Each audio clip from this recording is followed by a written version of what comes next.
그렇다면 밸류업 섹터 안에 있는 기업 중 주목할 곳에 대한 개인적인 생각을 말씀드리자면,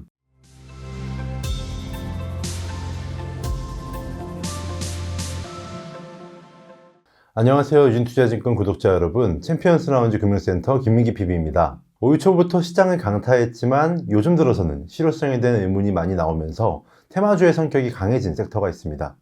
바로 저PBR, 밸류 프로그램 수혜주들인데요. 최근 총선을 거치면서 그 연속성에 대한 의문이 더욱 많아지는 현재 상황에서 밸류 프로그램의 성격과 전망, 그리고 관련주들에 대해 알아보겠습니다. 2월 26일 밸류 프로그램이 발표된 이후 시장에서는 강제성이 배제된 부분에 대해 많은 의문이 존재했는데요. 지난 4월 17일 정은보 한국거래소 이사장이 자산 총액 2조 원 이상의 중견기업 간담회를 열어 밸류 프로그램에 관한 이야기를 나눴습니다. 내용을 보면 여전히 기업의 강제성을 부여하는 방안은 고려하지 않는 것을 확인할 수 있습니다. 개인적으로는 밸류 프로그램에 강제성이 부여되지 않는다면 실질적인 효과를 거둘 수 있을지에 대한 의문이 존재합니다. 한국은 상장사의 기업가치 제고 계획을 지배구조 보고서 등에 기재하는 방안을 기업의 자율에 맡기는 권고 수준에 그치지만, 이에 비해 일본은 연간 1회는 관련 공시를 밝히도록 되어 있어 비교적 약한 조치라는 비판을 받을 수 있을 것 같습니다. 또한 총선 결과로 인해서 여소야대 국회가 확정되면서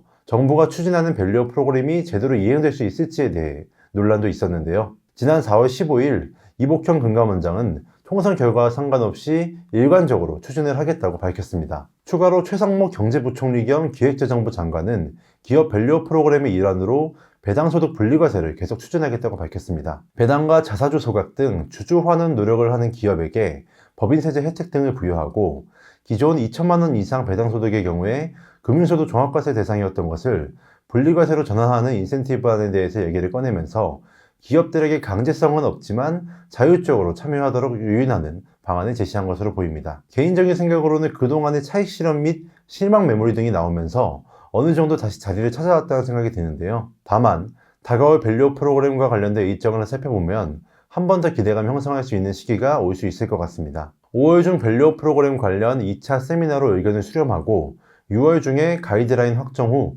3분기에는 코리아 밸류업 지수 ETF가 출시될 예정인데요. 이에 따라서 5월 세미나 이후에 최종 가이드라인이 확정될 때 기대감을 형성할 수 있고, 3분기에 코리아 밸류업 지수 ETF가 출시된다면 패시브 자금 등이 들어오면서 관련 기업 상승 모멘텀으로 작용될 여지가 있어 보입니다. 그렇다면 밸류업 섹터 안에 있는 기업 중 주목할 곳에 대한 개인적인 생각을 말씀드리자면, 저PBR이라는 메리트 외에 실적과 성장성이 있지만 지주사로서의 가치를 부여받지 못한 쪽을 봐야 된다고 생각하는데요.